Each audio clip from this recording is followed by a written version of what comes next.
Estaba organizando mis cosas en la cocina de mi nueva casa en la playa cuando escuché el ruido de un motor afuera. Me asomé por la ventana y no podía creer lo que veía. Ahí estaban ellos, bajándose de un taxi con equipajes suficientes para un mes. Renata y Luciano, mis hijos, después de 12 años de hacerme invisible. 12 años completos, sin una sola invitación para Navidad. 12 años sin una llamada en mi cumpleaños. 12 años siendo borrada de cada foto familiar, de cada celebración, de cada momento importante. Y ahora, cuando finalmente tengo algo bueno en mi vida, aparecen como si nada hubiera pasado. Caminé despacio hacia la puerta principal mientras escuchaba sus voces acercándose. «Mamá debe estar tan sola aquí», decía Renata con esa falsa preocupación que conocía tan bien. «Será perfecto para nuestras vacaciones familiares». Luciano se reía, arrastrando su equipaje por la arena. Un mes completo en la playa, sin pagar hotel. Mamá va a estar encantada de tenernos. Los escuché discutir sobre qué habitaciones tomarían, como si esta casa ya fuera suya. Renata mencionaba que el cuarto con vista al mar sería perfecto para ella y su esposo, mientras que Luciano reclamaba el estudio para trabajar remotamente. Hablaban de traer a los nietos el próximo fin de semana, de organizar fiestas en la terraza, de invitar a sus amigos. Todo sin consultarme, como si yo fuera simplemente la cuidadora de su nueva casa de vacaciones. Me detuve frente a la puerta, recordando todos esos años en mi pequeño departamento del centro. 70 años de vida y los últimos 12 los pasé como un fantasma para mis propios hijos. Sobreviviendo con mi pensión de viuda de $700 mensuales, cortando gastos hasta en los medicamentos más básicos, mientras ellos vivían como reyes. Todavía recordaba el olor a humedad de mi pequeño departamento de 2 ambientes. Las paredes descoloridas, el televisor viejo que se cortaba cuando llovía, la heladera que hacía tanto ruido que no podía dormir por las noches.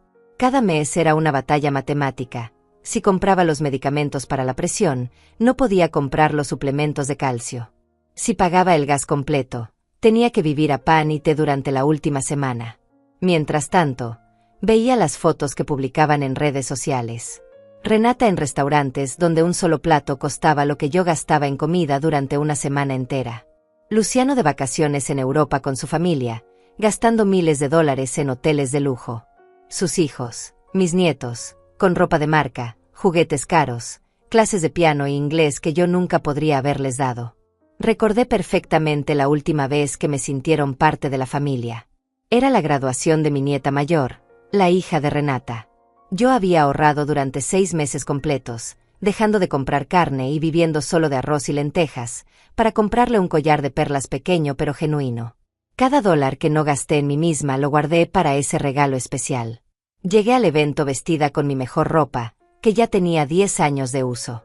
Había ido a la peluquería por primera vez en meses, gastando $30 que debería haber usado para los medicamentos.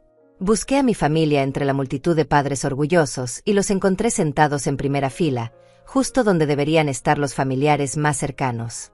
Cuando intenté acercarme para sentarme con ellos, Renata me interceptó con esa sonrisa que no llegaba a sus ojos. «Mamá, qué bueno que viniste», me susurró, pero inmediatamente agregó, «aquí está reservado para la familia inmediata. Mejor siéntate allá atrás, donde vas a ver mejor». Me señaló las últimas filas, donde estaban sentados conocidos lejanos y algunos padres que habían llegado tarde. Desde mi asiento en la fila 15, vi cómo después de la ceremonia todos se juntaron para las fotos oficiales. Yo esperé mi turno, sosteniendo el regalo envuelto con papel dorado que había comprado en liquidación. Pero nadie me llamó. Vi cómo el fotógrafo profesional tomaba docenas de imágenes de 4 generaciones de la familia, y yo simplemente no existía en ninguna de ellas. Los vi posar sonriendo, Renata y su esposo, Luciano con su mujer, todos los nietos, hasta los padrinos y amigos íntimos fueron incluidos. Pero la abuela, la que había criado a esos padres con tanto sacrificio, la que había trabajado doble turno para darles educación, simplemente no merecía aparecer en esos recuerdos familiares.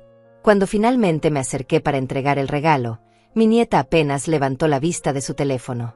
«Gracias, abuela», dijo mecánicamente, sin siquiera abrir la cajita. Una de sus amigas le estaba mostrando fotos, y eso era mucho más importante que el regalo que su abuela había comprado sacrificando su propia salud. Esa noche llegué a casa con los pies hinchados por los zapatos incómodos y lloré hasta quedarme sin lágrimas. No era la primera vez que me sentía invisible, pero sí fue la vez que entendí con total claridad que esto no era casual ni temporal. Era una decisión deliberada y sistemática de borrarme de sus vidas. La última Navidad a la que me invitaron fue hace exactamente 12 años y 3 meses. Renata había llamado una semana antes, con voz dulce y cariñosa que debería haberme alertado. «Mamá, este año vamos a hacer algo diferente. Una cena íntima, solo familia cercana. Nada fancy, solo nosotros compartiendo en casa». Llegué esa noche con 3 bolsas de regalos que había comprado durante todo el año, aprovechando cada liquidación y oferta especial. Había gastado casi $200 en total, dinero que debería haber usado para arreglar la gotera de mi baño. Toqué la puerta y Luciano me abrió con cara de sorpresa mal actuada. «Mamá, llegaste muy temprano», me dijo, pero me dejó pasar. Adentro la escena me golpeó como una bofetada fría. La mesa estaba puesta para 15 personas con vajilla fina, copas de cristal y centros de mesa que costaban más que mi renta mensual. No era una cena familiar íntima. Era una fiesta elegante con todos sus amigos prósperos, colegas del trabajo y vecinos influyentes. El timbre sonó. 1, 2, 3 veces insistentes. «Mamá, sabemos que estás ahí», gritaba Renata desde afuera. «¿Qué sorpresa tan linda vamos a darte?» Sonreí mientras ponía mi mano en la manija. Después de 12 años de silencio, después de 12 años de vivir con $700 mensuales mientras ellos gastaban miles en caprichos, ahora que heredé esta casa valorada en $250,000, aparecen con equipajes para quedarse un mes. Pero yo también tenía una sorpresa muy especial esperándolos. Abrí la puerta lentamente y ahí estaban, con sus sonrisas perfectas y sus equipajes caros. Renata se adelantó para abrazarme, pero yo mantuve la distancia. «Mamá, qué hermosa casa tienes aquí», dijo mirando por encima de mi hombro hacia el interior. «Pensamos en venir a acompañarte. Debe ser tan solitario estar aquí sola». Luciano asintió detrás de ella, ya calculando mentalmente cuánto valía la propiedad. «Sí, mamá, trajimos ropa para quedarnos un tiempo. Los niños están emocionados de venir el fin de semana». Los niños. Mis nietos que no me habían visitado en años, que apenas sabían mi nombre completo. Los dejé entrar y comenzaron a caminar por la casa como inspectores evaluando una inversión. Renata tocaba los muebles, comentaba sobre la vista al mar, preguntaba sobre los costos de mantenimiento. Luciano revisaba las instalaciones eléctricas y tomaba fotos discretas con su teléfono. Mientras ellos exploraban mi nuevo hogar con esa familiaridad que no habían mostrado conmigo en más de una década, yo me quedé en la sala recordando cómo había llegado a este momento de total claridad sobre quiénes eran realmente mis hijos. Todo había comenzado a encajar 3 años atrás, cuando mi vecina María me mostró una foto que había visto en redes sociales. Era la fiesta de cumpleaños número 15 de mi nieta menor, la hija de Luciano.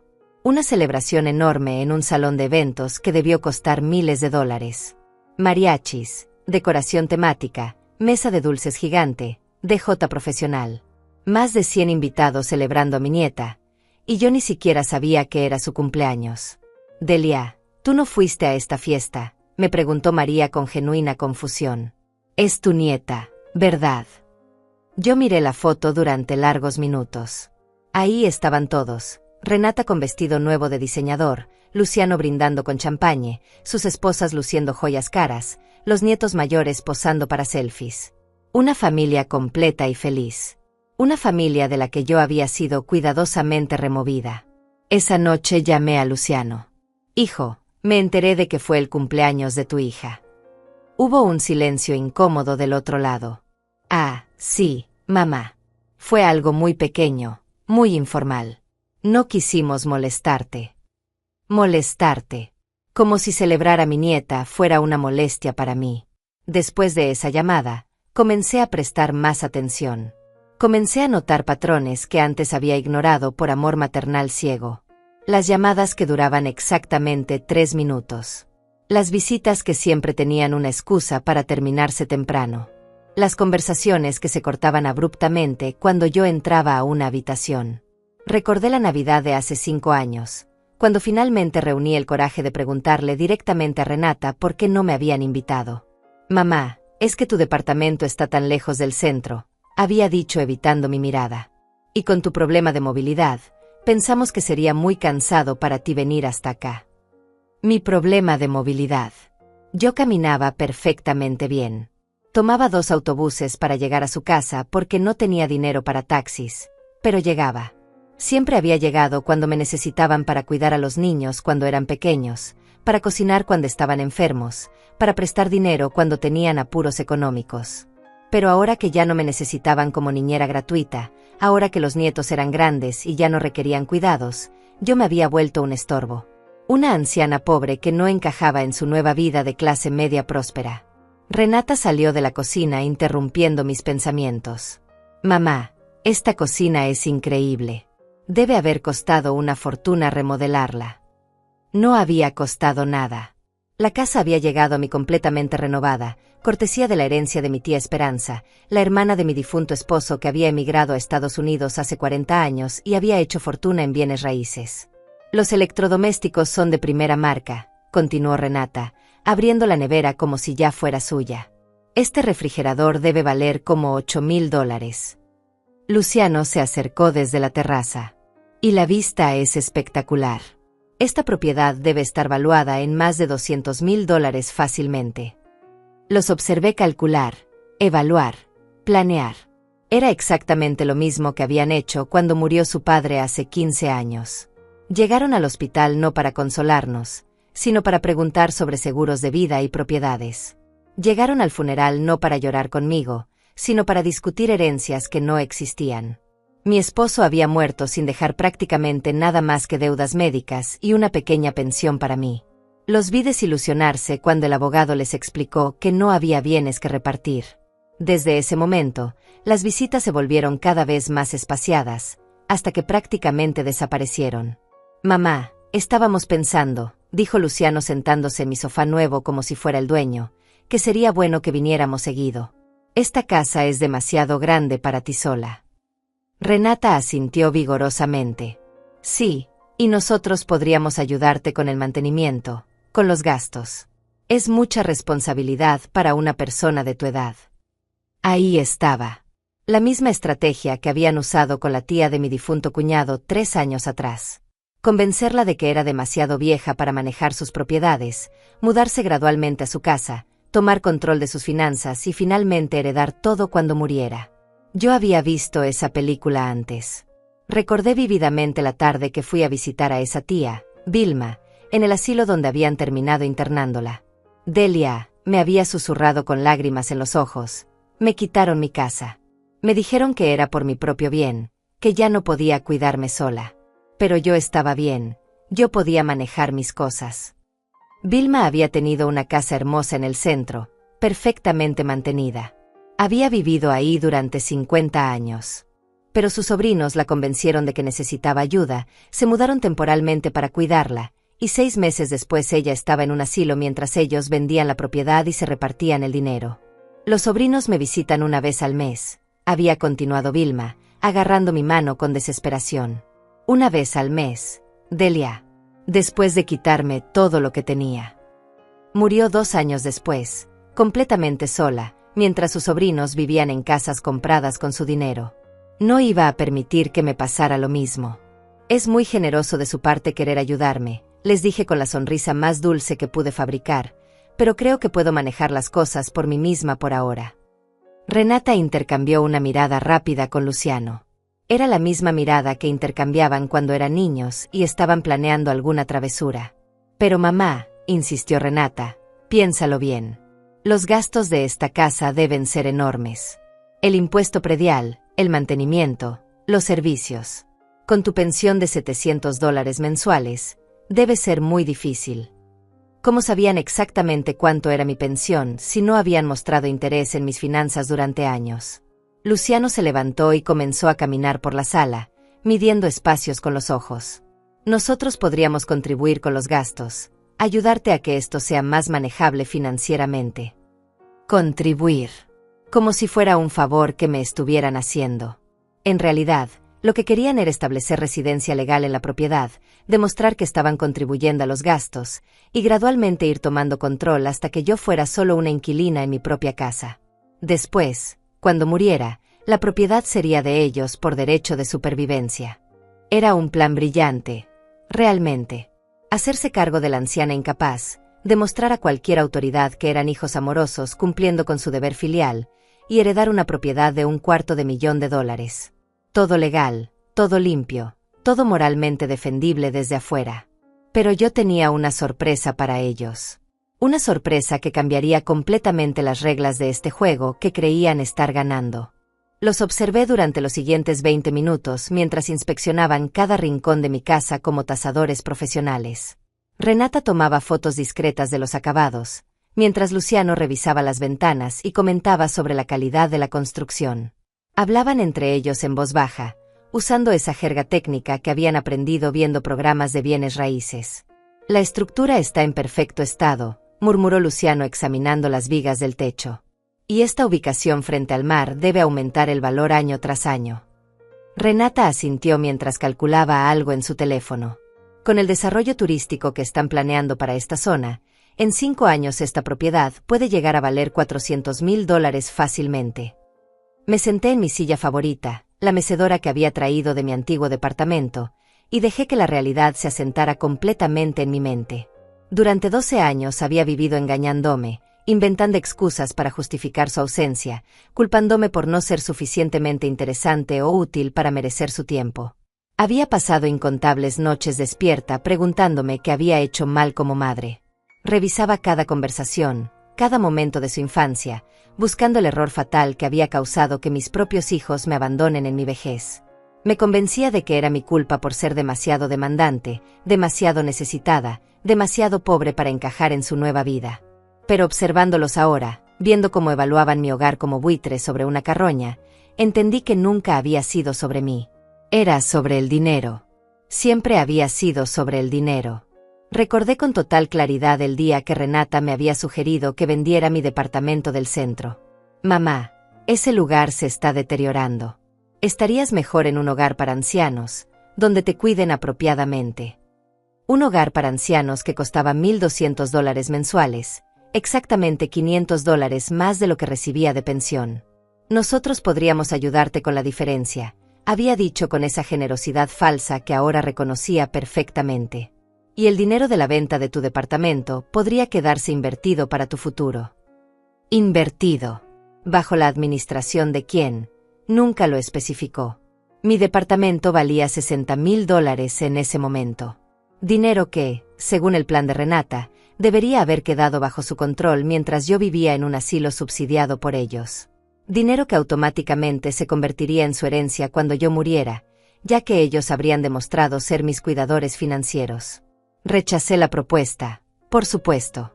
No porque fuera especialmente astuta, sino porque ese departamento pequeño y humilde era lo único que me quedaba de mi vida con su padre. Era el lugar donde habíamos sido felices, donde los había criado, donde tenía mis recuerdos. No estaba lista para venderlo y mudarme a morir entre extraños. Esa decisión marcó el punto final de cualquier contacto regular conmigo. Las llamadas se volvieron aún más espaciadas. Las visitas desaparecieron completamente. Yo me convertí oficialmente en la madre terca que se negaba a tomar decisiones sensatas sobre su futuro. Mamá, ¿podríamos ver las habitaciones?, preguntó Renata interrumpiendo mis pensamientos. Para planear mejor cómo organizarnos durante nuestra estadía. Su estadía.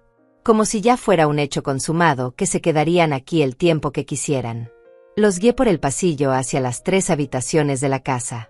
Renata inmediatamente reclamó la habitación principal con vista al mar.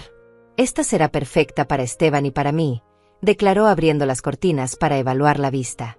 Y cuando vengamos con los niños, ellos pueden quedarse en las otras 2 habitaciones. Luciano revisó el baño principal y silbó de admiración. Esta ducha debe haber costado $5,000. Todo es de primera calidad. Se dirigió hacia la habitación que había escogido como su oficina temporal. Aquí podré trabajar perfectamente. Tengo que cerrar algunos negocios importantes este mes y necesito concentración total. Los escuché planear su invasión de mi espacio personal mientras yo permanecía callada, asimilando la magnitud de su descaro. Hablaban de traer muebles adicionales, de instalar mejor internet, de organizar reuniones de trabajo en mi terraza. Hablaban de mi casa como si fuera un resort privado que habían reservado para sus vacaciones. «Mamá, necesitamos hablar sobre los gastos», dijo Luciano cuando regresamos a la sala. Se sentó frente a mí con esa expresión seria que usaba cuando quería parecer responsable y maduro. «Esta casa debe generar costos enormes. Nosotros queremos contribuir de manera justa mientras estemos aquí». Renata sacó una calculadora de su bolso. Hicimos algunos cálculos básicos en el taxi. Entre impuestos prediales, servicios, mantenimiento y seguros, esta propiedad debe costar mínimo $2,000 mensuales mantenerla. Me miró con preocupación teatral. «Eso es 3 veces tu pensión, mamá. No es sostenible a largo plazo». Ahí estaba la estrategia en desarrollo. Primero, establecer que la casa era financieramente imposible para mí. Segundo, ofrecerse como salvadores generosos dispuestos a ayudar. Tercero, gradualmente tomar control de las decisiones financieras. Cuarto, convertirse en copropietarios de facto. Quinto, heredar todo cuando yo muriera. Nosotros podríamos hacernos cargo de todos los gastos fijos, continuó Luciano. Y a cambio, podríamos usar la casa durante las vacaciones escolares y algunos fines de semana. Sería un arreglo beneficioso para todos. Beneficioso para todos. Especialmente para ellos. También podríamos ayudarte a organizar mejor tus finanzas, agregó Renata con esa voz maternal que usaba cuando quería manipular a alguien. Poner todo bajo una administración más profesional, quizás establecer un fideicomiso para tu protección futura. Un fideicomiso. La herramienta legal perfecta para quitarme el control de mis propios bienes mientras mantenían la apariencia de protegerme. Una vez establecido el fideicomiso con ellos como administradores, yo perdería toda autoridad sobre mi propia propiedad. Ellos podrían tomar cualquier decisión en mi mejor interés, incluyendo vender la casa y usar el dinero para pagar mi cuidado en una institución. Los miré sentados en mi sofá, en mi sala, planeando mi futuro sin consultarme realmente, y sentí algo que no había experimentado en años. No era tristeza ni confusión. Era claridad absoluta. Era la sensación fría y nítida de ver la verdad sin ningún filtro emocional. Mis hijos no me amaban. Quizás nunca me habían amado realmente. Yo había sido útil mientras necesitaban crianza, educación, apoyo emocional y cuidado gratuito de niños. Pero una vez que establecieron sus propias vidas y familias, yo me convertí en una carga inconveniente. No era que fueran malas personas necesariamente. Simplemente eran personas que habían aprendido a priorizar su comodidad y beneficio económico sobre cualquier lealtad emocional hacia mí. En su mente, probablemente se consideraban buenos hijos que estaban dispuestos a sacrificarse cuidando a su madre anciana a cambio de una herencia justa. El problema era que yo no estaba muriendo. A los 70 años, tenía al menos otros 15 años de vida por delante. 15 años durante los cuales ellos tendrían que mantener la farsa de ser hijos devotos, contribuir financieramente, visitarme regularmente, incluirme en celebraciones familiares. 15 años era mucho tiempo para mantener una actuación. Mucho más fácil sería convencerme de que necesitaba cuidado institucional, tomar control de mis bienes, y visitarme una vez al mes en el asilo hasta que muriera naturalmente. Bueno, dije finalmente, interrumpiendo sus cálculos financieros, es muy considerado de su parte querer ayudarme. Renata sonrió con alivio, pensando que había aceptado su propuesta. Pero antes de tomar cualquier decisión importante, necesito contarles algo sobre esta herencia. Luciano se enderezó en su asiento, súbitamente atento. ¿Qué cosa, mamá? Su voz tenía una nota de ansiedad que me resultó muy reveladora. Estaba preocupado de que hubiera algún problema legal con la propiedad, algún obstáculo que impidiera sus planes. La tía Esperanza no solo me dejó esta casa, dije lentamente, observando sus reacciones. También dejó algunas condiciones muy específicas en su testamento. Condiciones que afectan quién puede heredar esta propiedad cuando yo muera. El silencio que siguió era tan denso que podía cortarse con cuchillo. Renata y Luciano intercambiaron una mirada rápida pero significativa. Era la primera vez en 12 años que prestaban atención total y completa a cada palabra que salía de mi boca. ¿Qué tipo de condiciones?, preguntó Renata, tratando de sonar casual pero fallando completamente. Sonreí por primera vez desde que habían llegado. Ah, eso es una historia muy interesante.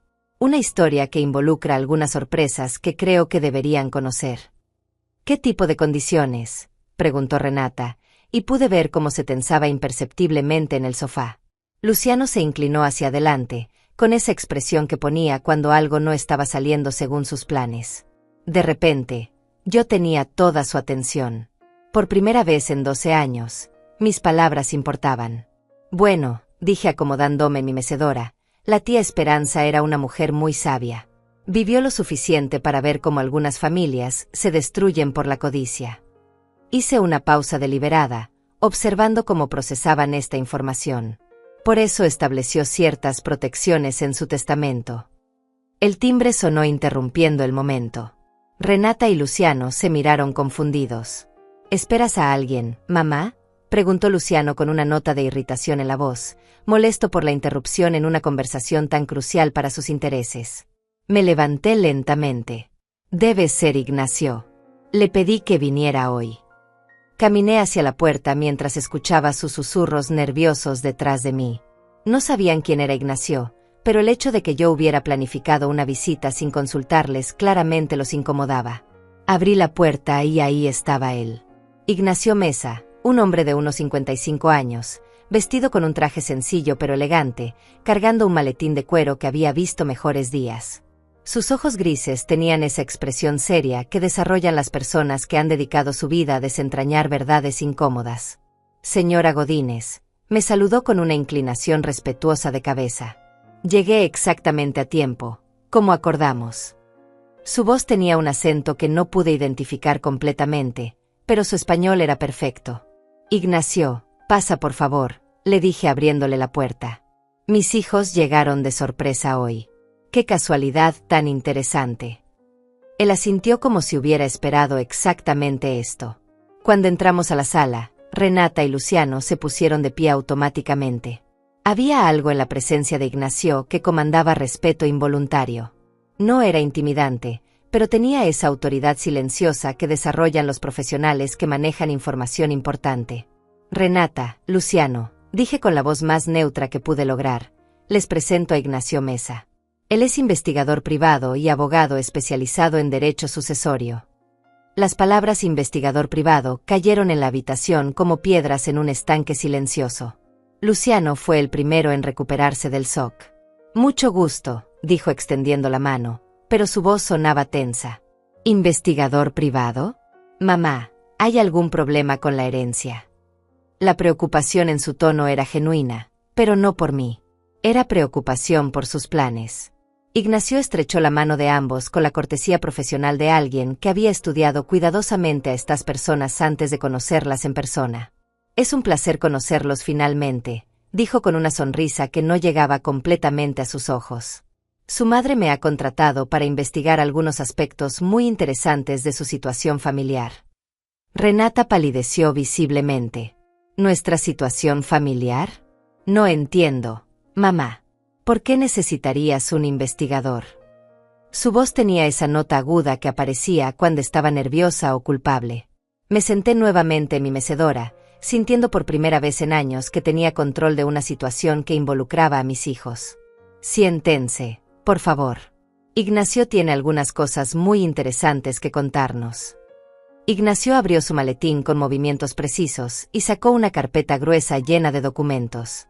Señora Godínez, me dijo dirigiéndose a mí pero hablando lo suficientemente alto para que Renata y Luciano escucharan cada palabra, completé la investigación que me solicitó hace 3 meses. Los resultados son bastante reveladores. 3 meses. Esa información cayó sobre mis hijos como un balde de agua fría. Llevaba 3 meses investigándolos, 3 meses recopilando información sobre sus vidas, sus finanzas, sus verdaderas motivaciones. 3 meses durante los cuales ellos habían seguido viviendo sus vidas cómodas, completamente ajenos al hecho de que su madre había dejado de ser la anciana ingenua que creían conocer. ¿Qué tipo de investigación?, preguntó Luciano, y noté que sus manos temblaban ligeramente. Renata permanecía inmóvil, como un animal que sabe que está siendo observado por un depredador.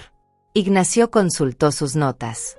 Su madre me pidió que investigara varios aspectos de su relación familiar durante los últimos 12 años. Específicamente, quería entender por qué había sido sistemáticamente excluida de eventos familiares, y si esta exclusión era parte de algún plan más amplio. «Plan», repitió Renata con voz débil. «¿Qué tipo de plan?» Pero yo podía ver en sus ojos que ya sabía exactamente de qué tipo de plan estábamos hablando. Comencemos con algunos hechos básicos. Continuó Ignacio abriendo la primera sección de documentos. Durante los últimos 12 años, ustedes han organizado aproximadamente 45 eventos familiares importantes. Cumpleaños, graduaciones, navidades, bodas, bautizos, reuniones dominicales. Su madre fue invitada a exactamente 0 de estos eventos. El número 45 flotó en el aire como una acusación tangible. 45 ocasiones en las que habían tomado la decisión consciente y deliberada de excluirme de la familia. Pero papá acababa de morir, y mamá estaba muy triste, comenzó a decir Renata, pero Ignacio la interrumpió suavemente. Su padre murió hace 15 años, señorita Godínez. Los eventos que estoy documentando comenzaron 3 años después de su muerte, cuando su madre ya había completado su proceso de duelo y estaba emocionalmente disponible para participar en actividades familiares. Luciano se aclaró la garganta nerviosamente. Mire, señor Mesa, puede haber algunas explicaciones simples para todo esto. Nosotros siempre hemos querido que mamá esté incluida, pero ella vivía lejos, y con su edad. Su madre tiene 70 años y está en excelente salud física y mental, cortó Ignacio consultando otro documento. Durante este mismo periodo de 12 años, ella ha mantenido trabajos de medio tiempo, ha viajado en transporte público regularmente, ha cuidado a vecinos enfermos, y ha participado activamente en actividades comunitarias. No hay evidencia médica o práctica de que tenga limitaciones que justifiquen su exclusión de eventos familiares. Cada palabra de Ignacio era como un clavo en el ataúd de sus excusas.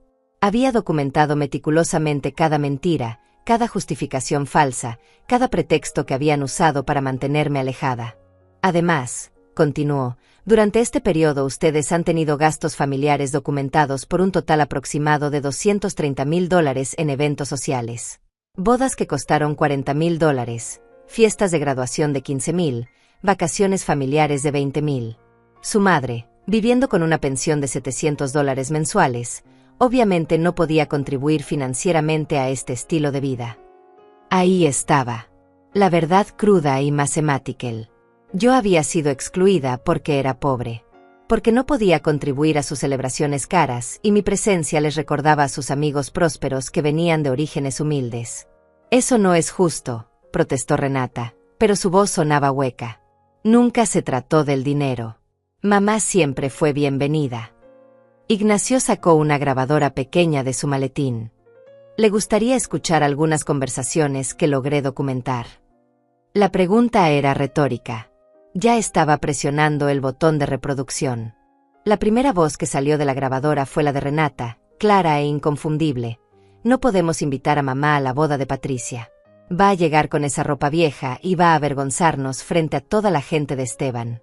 Además, no puede contribuir con los gastos, así que realmente no tiene derecho a participar en las decisiones.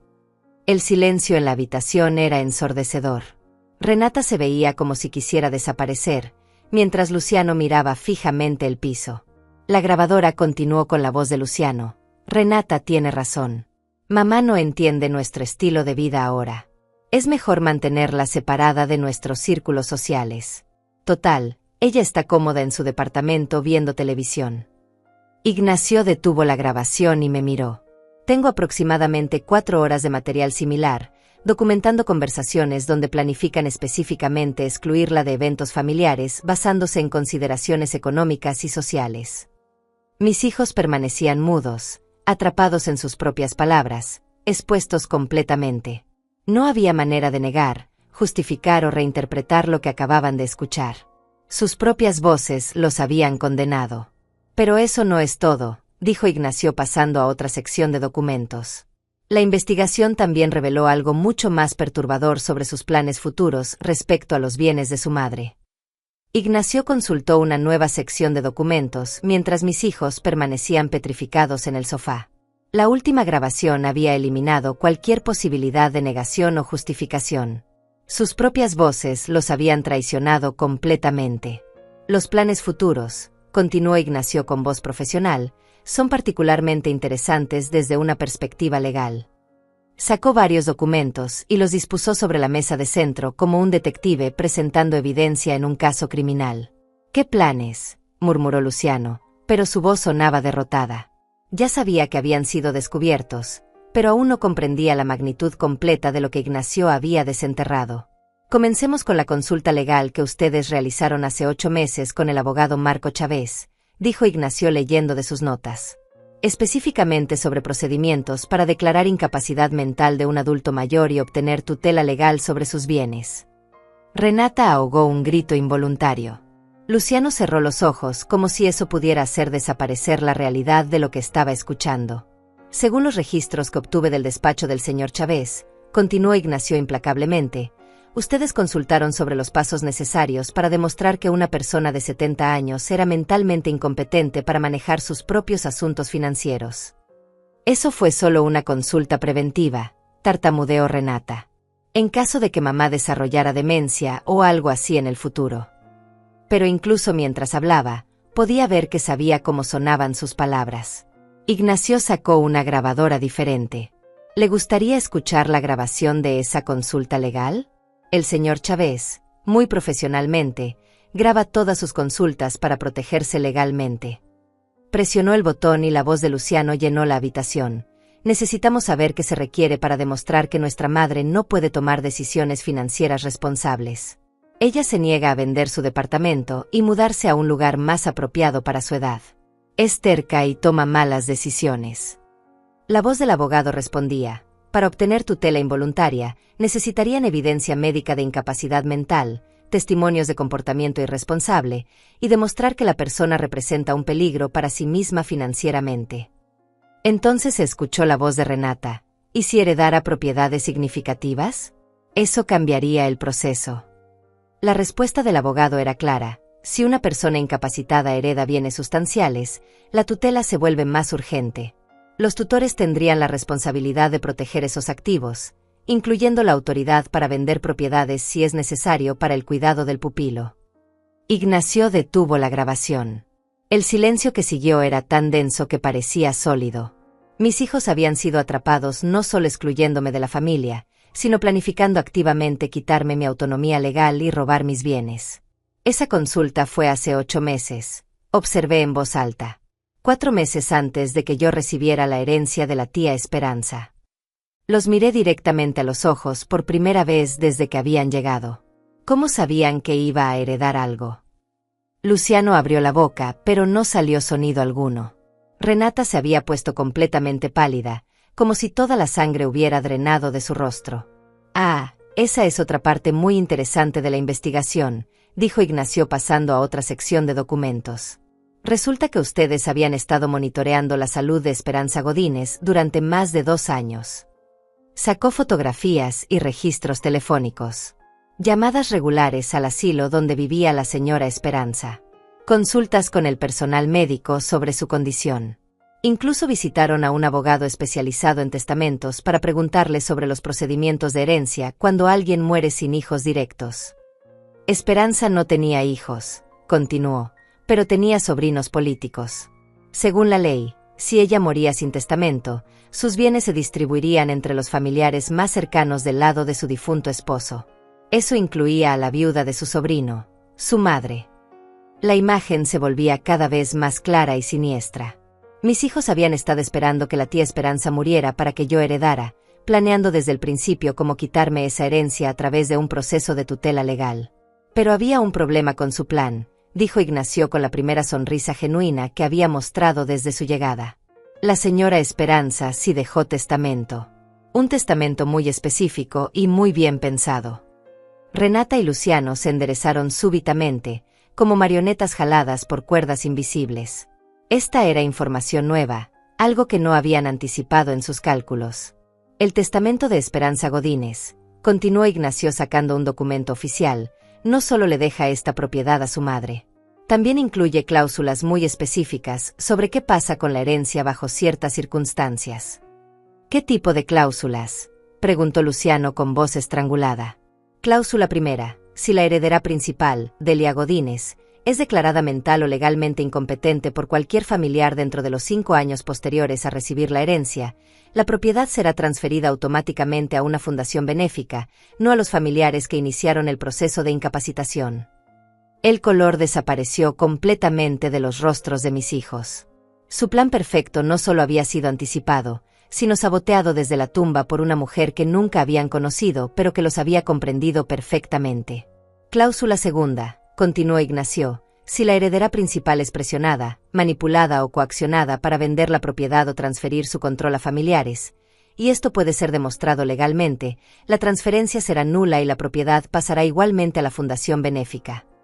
Cláusula tercera: si la heredera principal es sistemáticamente excluida de eventos familiares importantes antes de recibir la herencia, pero súbitamente incluida después de recibirla, esto será considerado evidencia de motivación monetaria por parte de la familia, y activará automáticamente las protecciones anteriores. Cada cláusula era como una bofetada legal. La tía Esperanza había anticipado exactamente el tipo de personas que eran Renata y Luciano, y había diseñado su testamento para protegerme de ellos. «¿Cómo es eso posible?», susurró Renata. Ella no nos conocía. Nunca nos había visto. «Ah, pero sí los conocía», dijo Ignacio consultando otra sección de documentos. Esperanza Godínez había estado investigándolos durante los últimos 3 años de su vida. Contrató sus propios investigadores privados para entender exactamente qué tipo de familia tenía su sobrina política. Sacó fotografías y reportes. Esperanza sabía sobre cada evento familiar del que habían excluido a su madre. Conocía sus gastos excesivos, sus consultas legales, sus planes para el futuro. Por eso diseñó un testamento tan específico. «Pero hay más», agregó, «y pude ver que disfrutaba este momento tanto como yo». Esperanza también dejó instrucciones específicas para que un investigador monitoreara el comportamiento de la familia después de que Delia recibiera la herencia. Yo soy ese investigador. Durante los últimos 6 meses, he estado documentando cada movimiento, cada conversación, cada plan que han hecho respecto a esta propiedad. La llegada de ustedes hoy, con equipajes para quedarse un mes, después de 12 años de no visitarla nunca, es evidencia perfecta de lo que Esperanza anticipó. Luciano se puso de pie súbitamente. «Esto es ridículo. No pueden probarnos nada ilegal. Solo vinimos a visitar a nuestra madre». Pero su voz sonaba desesperada, no convincente. «Siéntese, señor Godínez», dijo Ignacio con autoridad tranquila. «Porque aún no hemos llegado a la parte más interesante de esta historia. La parte sobre lo que realmente pasó hace 12 años, y por qué su comportamiento hacia su madre cambió tan dramáticamente». Renata agarró el brazo de Luciano, obligándolo a sentarse nuevamente. Ambos parecían prisioneros esperando una sentencia, y en cierto modo, eso era exactamente lo que eran. «Verán», dijo Ignacio organizando una nueva pila de documentos, «el cambio en su tratamiento hacia su madre no fue gradual ni natural. Fue súbito y calculado. Y tengo evidencia de exactamente qué lo causó». El cambio en su comportamiento hacia su madre, continuó Ignacio organizando cuidadosamente los documentos finales, ocurrió exactamente 3 semanas después de una conversación muy específica que tuvieron con un consejero financiero llamado Juárez Dainais. Renata intercambió una mirada de pánico con Luciano. Claramente recordaban esa conversación, y claramente no esperaban que alguien más la conociera. El señor Dainais les explicó algo muy interesante sobre planificación de herencias y responsabilidades financieras familiares, dijo Ignacio sacando una grabación diferente. Específicamente, les informó que tener padres ancianos dependientes podía afectar negativamente su calificación crediticia y su capacidad de obtener préstamos importantes. Presionó el botón de reproducción y la voz de un hombre mayor llenó la habitación. «Si ustedes se convierten en los cuidadores oficiales de su madre, eso afectará su perfil financiero. Los bancos considerarán esos gastos potenciales al evaluar préstamos para casas más grandes, negocios, inversiones importantes». La voz de Renata respondía: «Pero si mantenemos cierta distancia, si ella se mantiene independiente oficialmente, eso no nos afecta, ¿verdad?». «Correcto», confirmaba el consejero. Mientras no sean legalmente responsables de sus gastos médicos o de manutención, su situación financiera personal permanece intacta. De hecho, es mejor mantener esa separación hasta que llegue el momento de heredar. Ignacio detuvo la grabación. Esa conversación cambió todo, ¿verdad?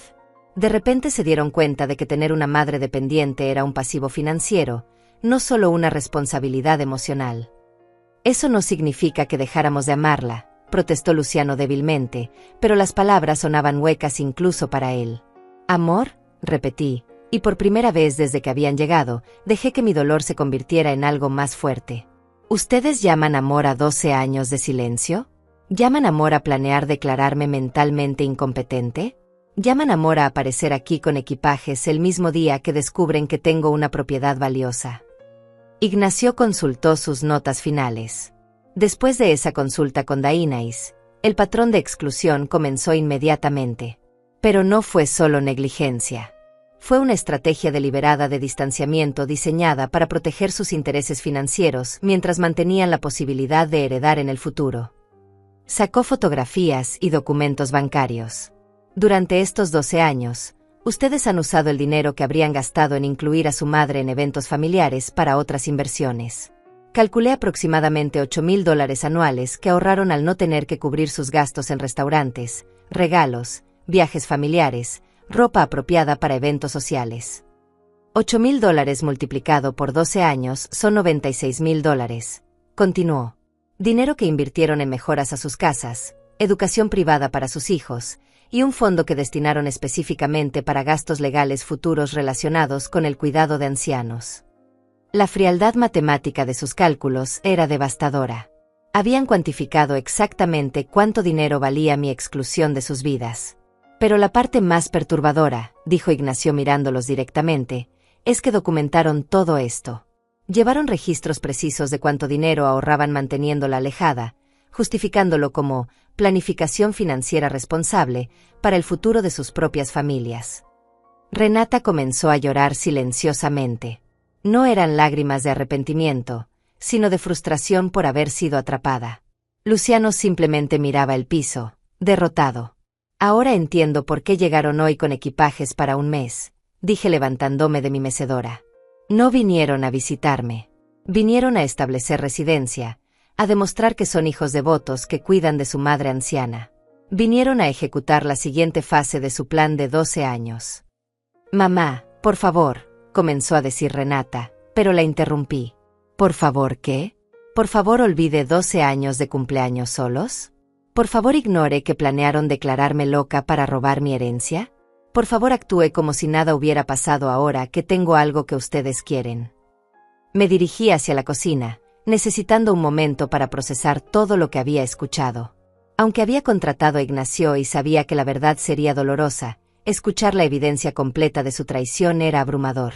Durante 12 años había vivido culpándome, preguntándome qué había hecho mal como madre.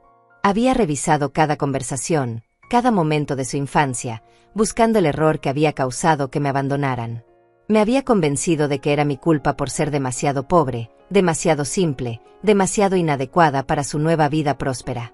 Pero no había sido culpa mía. Había sido una decisión comercial fría y calculada. Yo había sido eliminada de sus vidas como se elimina un gasto innecesario de un presupuesto familiar. Regresé a la sala llevando una bandeja con café. Era un gesto automático de hospitalidad que había aprendido de mi propia madre, pero también me daba tiempo para organizar mis pensamientos.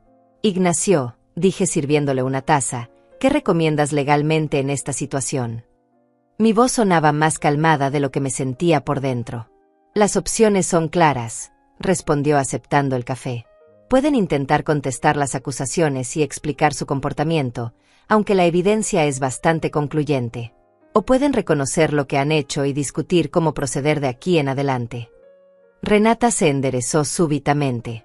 ¿Proceder cómo? ¿Qué significa eso? Había una nota de esperanza desesperada en su voz, como si pensara que aún podía salvar algo de la situación.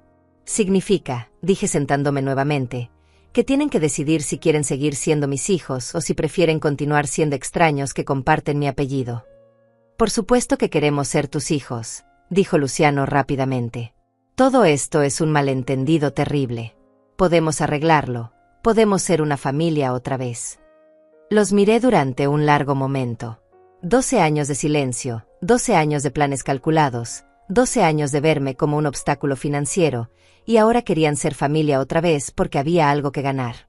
¿Saben qué es lo más triste de todo esto?, les pregunté. No es que me hayan excluido de sus vidas. No es que hayan planeado robar mi herencia. Lo más triste es que si hubieran venido a mí hace 12 años y me hubieran dicho honestamente, mamá, incluirte en nuestros eventos sociales es muy caro para nosotros, yo habría entendido. Si me hubieran dicho, mamá, nuestros amigos vienen de un nivel socioeconómico diferente y tu presencia nos incomoda, habría sido doloroso, pero habría respetado su honestidad. Si me hubieran dicho, mamá, queremos mantener cierta distancia mientras construimos nuestras propias vidas, pero seguimos amándote, habríamos podido encontrar una manera de mantener una relación basada en la verdad. Renata sollozaba abiertamente ahora. Lo sentimos, mamá. Lo sentimos mucho. No sabíamos cómo manejar la situación. Todo se salió de control. No, dije firmemente. No se salió de control. Fue controlado perfectamente durante 12 años. Lo que pasó hoy es que perdieron el control porque fueron descubiertos. Ignacio cerró su maletín. Señora Godínez, he completado la investigación que me solicitó. La evidencia está documentada y será preservada legalmente. Las decisiones sobre cómo proceder de aquí en adelante son completamente suyas. Me levanté y caminé hacia la ventana que daba al mar. La vista era hermosa, tranquila, prometedora. Por primera vez en 12 años, mi futuro me pertenecía completamente. Renata, Luciano, dije sin voltearme, quiero que se vayan de mi casa ahora mismo. Tomen sus equipajes y regresen a sus vidas prósperas. Tienen 24 horas para decidir si quieren intentar ser mis hijos reales o si prefieren seguir siendo extraños que esperan una herencia. Pero mamá, comenzó Luciano. 24 horas, repetí, volteándome para mirarlos directamente. Si deciden que quieren una relación real conmigo, van a tener que probar que esa decisión no está motivada por esta propiedad. Y va a tomar mucho más que palabras bonitas para convencerme. Renata y Luciano permanecieron inmóviles durante varios segundos, procesando mis palabras. Podía ver sus mentes trabajando, calculando, buscando alguna manera de recuperar el control de la situación. Pero por primera vez en 12 años, yo tenía todas las cartas. Mamá, no puedes estar hablando en serio, dijo finalmente Renata, secándose las lágrimas con el dorso de la mano. Somos tu familia. Cometimos errores, sí, pero todos los padres y los hijos pasan por dificultades. Esto se puede arreglar. ¿Errores?, repetí, y pude sentir cómo mi voz adquiría una dureza que no había usado con ellos desde que eran niños. ¿Llamar error a 12 años de exclusión deliberada? ¿Llamar error a planear declararme mentalmente incompetente? ¿Llamar error a calcular exactamente cuánto dinero ahorraban manteniéndome fuera de sus vidas? Luciano se puso de pie abruptamente. Está bien, tienes razón en estar molesta. Pero esto es ridículo. No puedes echarnos por algo que un investigador dice que hicimos. Él puede estar tergiversando las cosas, sacando conclusiones equivocadas. Ignacio abrió nuevamente su maletín sin decir una palabra. Sacó una grabadora diferente, más pequeña, y la colocó sobre la mesa. Esta grabación, dijo con voz profesional, fue tomada hace 3 semanas en la casa de Renata, durante una reunión familiar donde discutían específicamente los planes para esta propiedad. Presionó el botón y mi propia casa se llenó con la conspiración de mis hijos. La voz de Renata era clara e inconfundible. Ya confirmé que la casa de mamá vale por lo menos $250,000. Con el desarrollo turístico que viene, puede llegar a 400,000 en 5 años. La voz de Luciano respondía, ¿y ella qué piensa hacer con tanto dinero? Con su pensión miserable, ni siquiera puede mantener una propiedad así. Va a necesitar ayuda, queramos o no. Exactamente, continuaba Renata. Por eso tenemos que actuar rápido. Si esperamos mucho, puede que tome decisiones estúpidas con la propiedad. Puede que la venda, o peor, puede que se la deje a alguna fundación benéfica como hizo la tía Esperanza.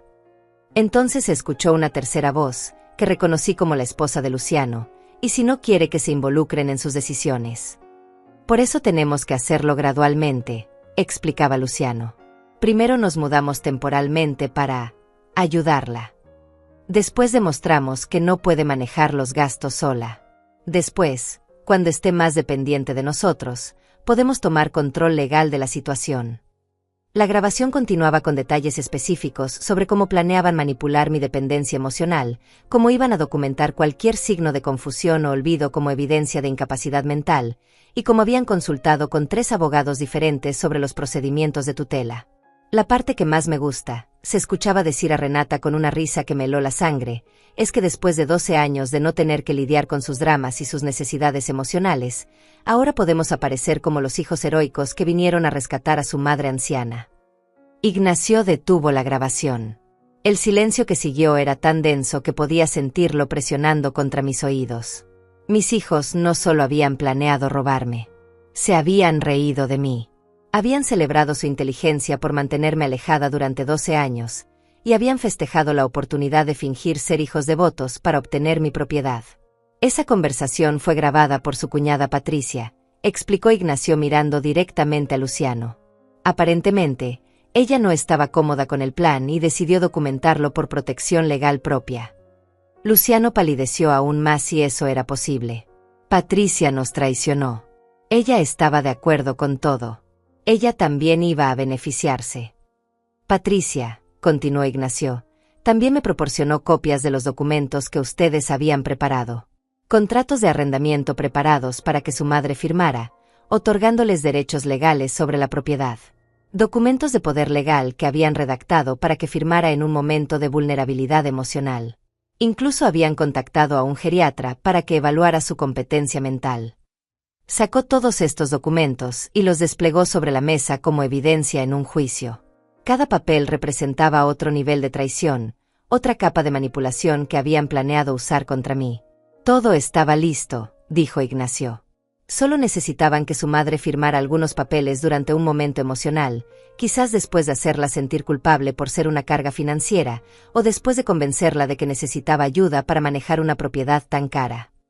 Me senté nuevamente en mi mecedora, no porque estuviera cansada, sino porque necesitaba la estabilidad de algo familiar mientras procesaba la magnitud completa de su traición. ¿Saben qué es lo que más me duele?, les pregunté, y mi voz sonaba extrañamente calmada. No es que hayan planeado robarme. Es que se divirtieron haciéndolo. Se rieron de mí. Celebraron su inteligencia por manipular a su propia madre. Renata comenzó a llorar nuevamente, pero esta vez parecían lágrimas genuinas de horror por lo que habían hecho. Mamá, no era personal. Nunca quisimos lastimarte realmente. Solo queríamos asegurar nuestro futuro. No era personal, repetí. ¿Destruir la relación con su madre no era personal? ¿Planear declararme loca no era personal? ¿Reírse de mis dramas y necesidades emocionales no era personal? Luciano finalmente encontró su voz. Mamá, escucha. Sé que esto se ve terrible, pero podemos empezar de nuevo. Podemos ser una familia real. Puedes quedarte con tu casa, nosotros podemos visitarte normalmente, podemos incluirte en todo de ahora en adelante. Los miré durante un largo momento. Después de toda la evidencia, después de todas las grabaciones, después de toda la verdad expuesta, todavía pensaban que podía negociar su salida de esta situación. ¿Empezar de nuevo?, pregunté. ¿Después de 12 años de exclusión deliberada? ¿Después de planear declararme mentalmente incompetente? ¿Después de burlarse de mí en reuniones familiares? ¿Ustedes creen que podemos empezar de nuevo como si nada hubiera pasado? Las familias superan cosas difíciles todo el tiempo, insistió Renata. Podemos ir a terapia familiar. Podemos trabajar en reconstruir la confianza. Podemos.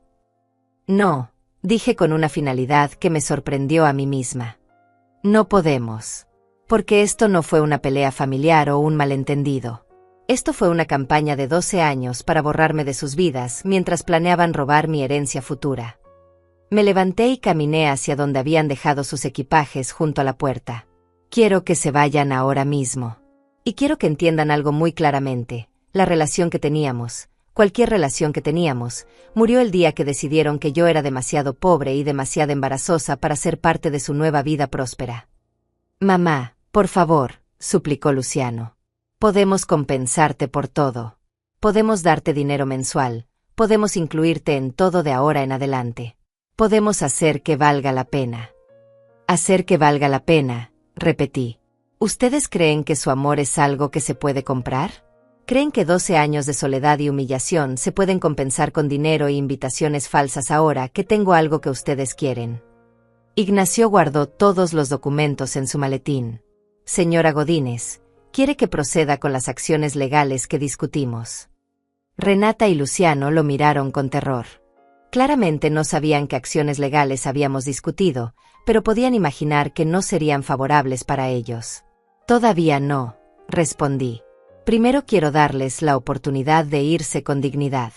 Pero si intentan cualquier tipo de manipulación legal o emocional en el futuro, si aparecen aquí sin invitación, si intentan contactar abogados para desafiar las cláusulas del testamento de Esperanza, entonces sí procederemos con todo el peso de la ley.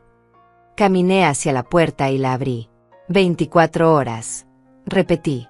Si en 24 horas quieren intentar ser mis hijos reales, no los hijos que esperan una herencia, entonces podremos hablar. Pero será bajo mis términos, con total honestidad, y con la comprensión de que tendrán que ganar mi confianza desde cero.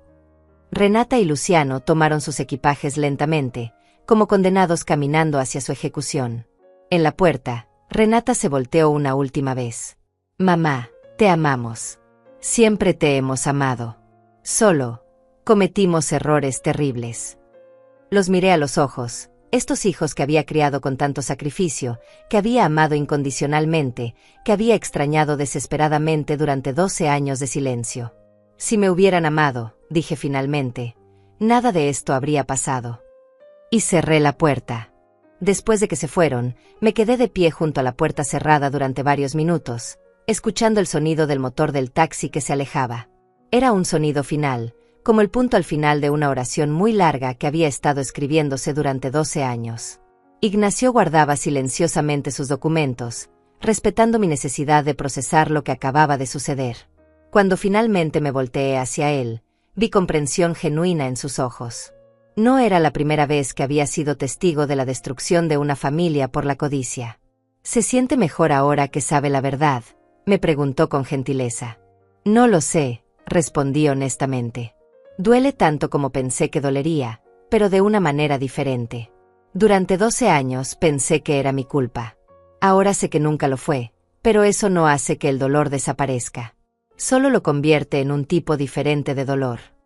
Me senté en mi mecedora y miré por la ventana hacia el mar. Las olas seguían llegando a la orilla con la misma regularidad de siempre, indiferentes al drama humano que acababa de desarrollarse en mi sala. ¿Cree que regresarán mañana?, pregunté. Oh, definitivamente regresarán, respondió Ignacio cerrando su maletín. Pero no para disculparse genuinamente. Regresarán con una nueva estrategia. Probablemente traerán a los nietos para manipular sus emociones. O vendrán con lágrimas y promesas elaboradas. O intentarán el ángulo de la emergencia médica o financiera. ¿Y si traen a los nietos? La pregunta me salió antes de que pudiera detenerla. Esos niños eran inocentes en todo esto, y la parte de mí que había sido abuela los extrañaba terriblemente. Ese será el momento más difícil para usted, admitió Ignacio. Porque usarán el amor que usted siente por esos niños como un arma contra usted. Le dirán que está privando a sus nietos de su abuela por el orgullo, que está castigando a niños inocentes por los errores de sus padres. Sabía que tenía razón. Era exactamente lo que harían, porque era exactamente lo que dolería más. Pero recuerde, continuó, esos niños han vivido 12 años sin conocerla realmente. Para ellos, usted es prácticamente una extraña. Sus padres se han asegurado de eso. Si ahora súbitamente la necesitan en sus vidas, no es por amor. Es porque sus padres necesitan una estrategia emocional para recuperar el acceso a esta propiedad. Tenía razón, pero eso no hacía que fuera menos doloroso. El teléfono sonó interrumpiendo mis pensamientos. Era un teléfono fijo que había instalado la semana anterior, así que muy pocas personas tenían el número. Lo dejé sonar 4 veces antes de decidir contestar. «Mamá», La voz de Renata sonaba desesperada. Mamá, por favor no cuelgues. Necesito hablar contigo. Renata, dije con voz neutra. Les dije que tenían 24 horas para decidir cómo proceder. Han pasado 2 horas. Lo sé, pero mamá, he estado pensando en todo lo que pasó hoy, y tienes razón. Tenemos que hablar honestamente sobre todo. Su voz sonaba diferente, menos calculada, más vulnerable. ¿Dónde están ahora?, pregunté. En un hotel en el centro. Mamá, cancelé todas mis cosas del trabajo para esta semana. Luciano también. Queremos quedarnos y arreglar esto realmente. No por la casa, te lo juro. Por nosotros. Miré a Ignacio, quien había estado escuchando la conversación. Él negó con la cabeza suavemente, pero dejó la decisión en mis manos. Renata, dije finalmente, ¿recuerdas cuando tenías 8 años y rompiste el jarrón favorito de tu abuela? Hubo una pausa confundida. Sí, creo que sí. ¿Por qué? ¿Recuerdas lo que hiciste cuando lo rompiste? Yo escondí los pedazos debajo de mi cama y mentí sobre lo que había pasado. ¿Y recuerdas qué pasó cuando finalmente descubrí la verdad 3 semanas después? Me castigaste. Me dijiste que mentir era peor que romper el jarrón. Exactamente. Te castigué no por el accidente, sino por mentir sobre él durante 3 semanas. Por dejarme buscar ese jarrón por toda la casa. Por hacerme pensar que me estaba volviendo loca. Renata guardó silencio al otro lado de la línea. Esto no es un jarrón roto, Renata. Estos son 12 años de mentiras. 12 años de hacerme pensar que era mi culpa.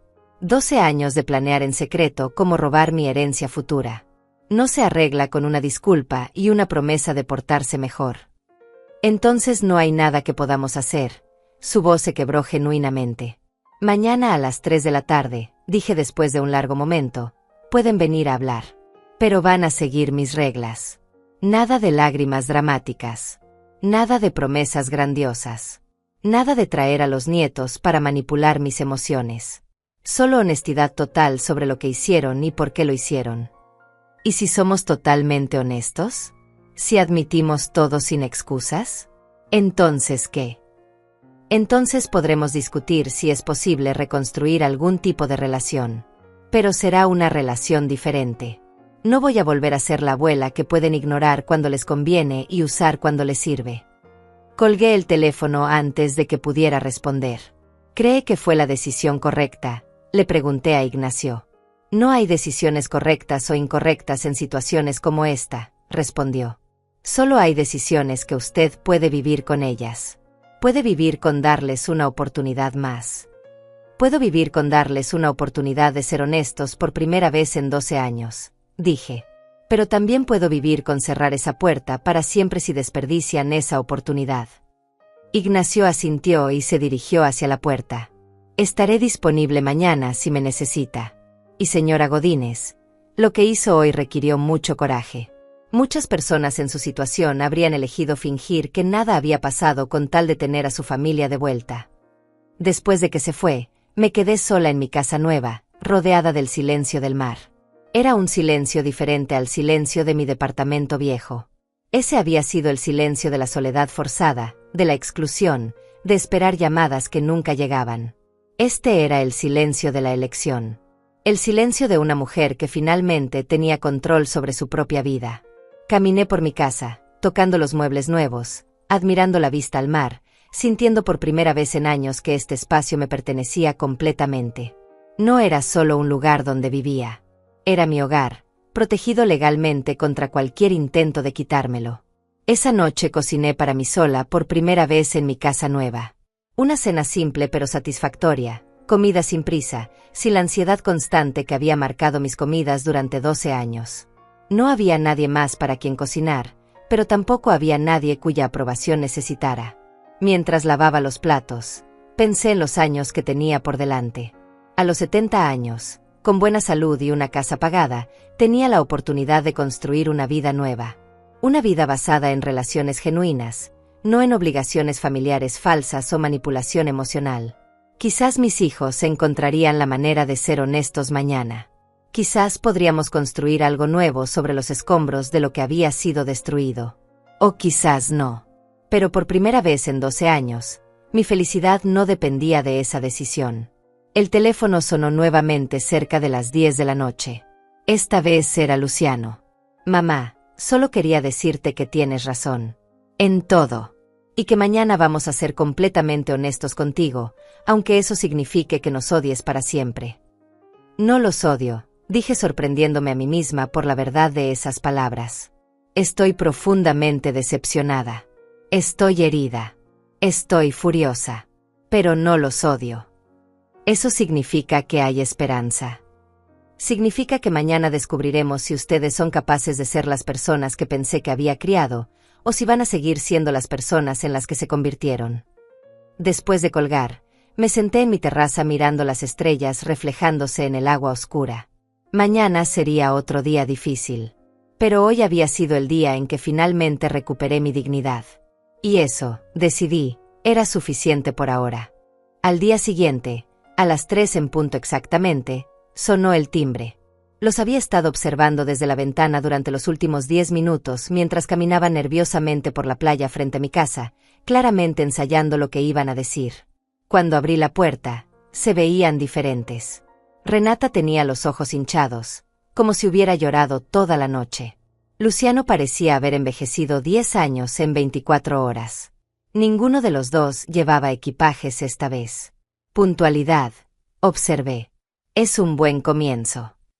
Se sentaron en el mismo sofá donde habían estado ayer, pero ahora parecían visitantes incómodos en lugar de invasores confiados.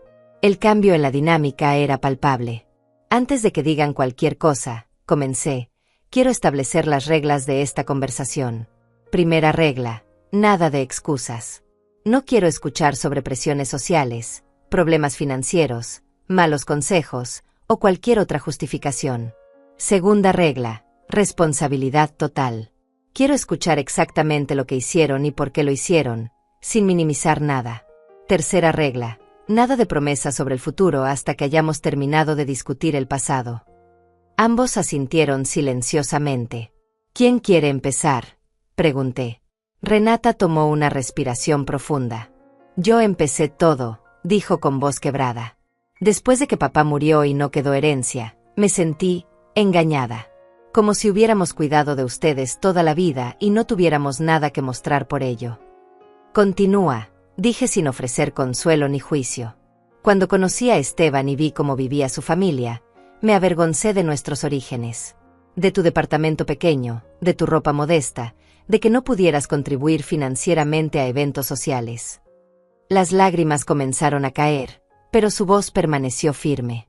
Decidí que era más fácil crear una nueva versión de nuestra familia, una donde tú no existías. Luciano tomó el relevo. Yo seguí su ejemplo porque era más cómodo.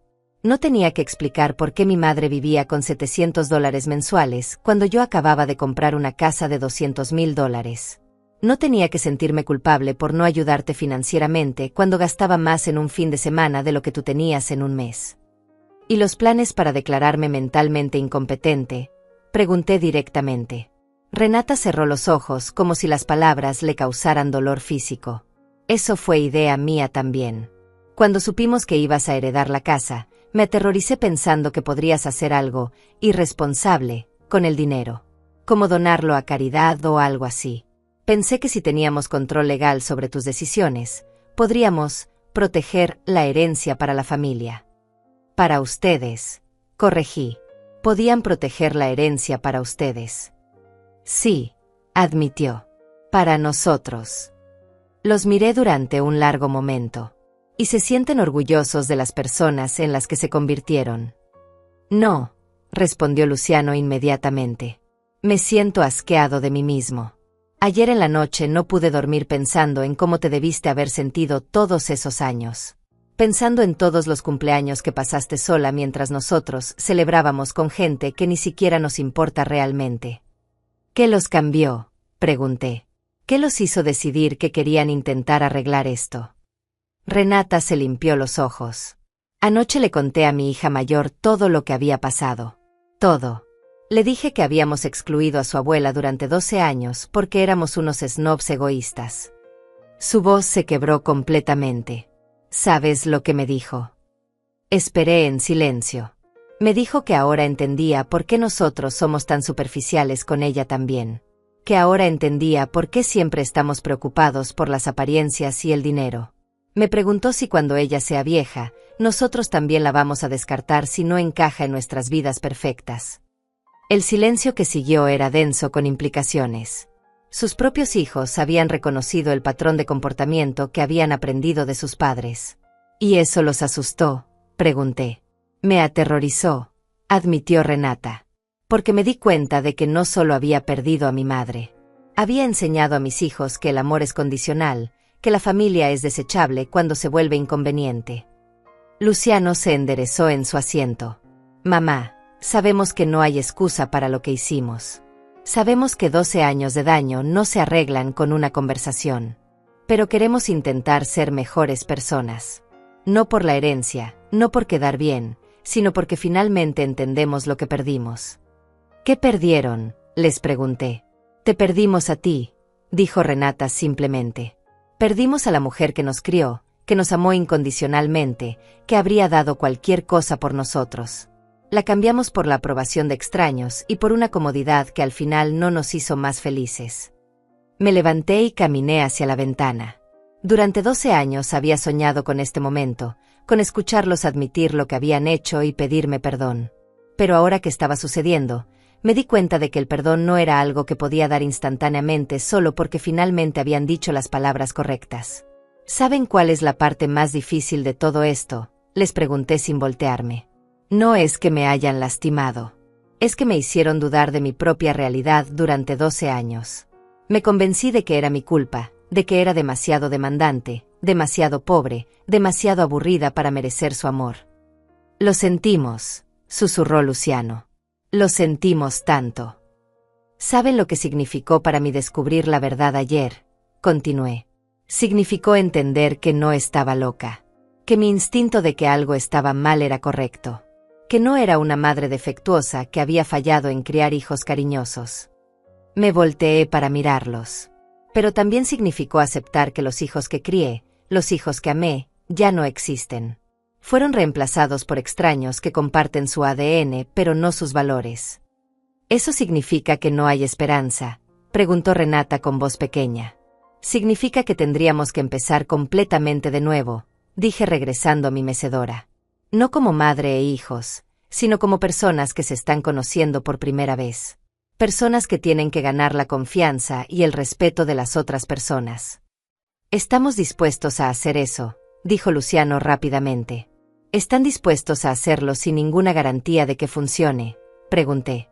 ¿Están dispuestos a hacer el trabajo emocional durante años, sabiendo que quizás nunca recuperemos lo que se perdió? Ambos asintieron. ¿Y están dispuestos a hacerlo sabiendo que esta casa, mi dinero, mi herencia, nunca será de ustedes?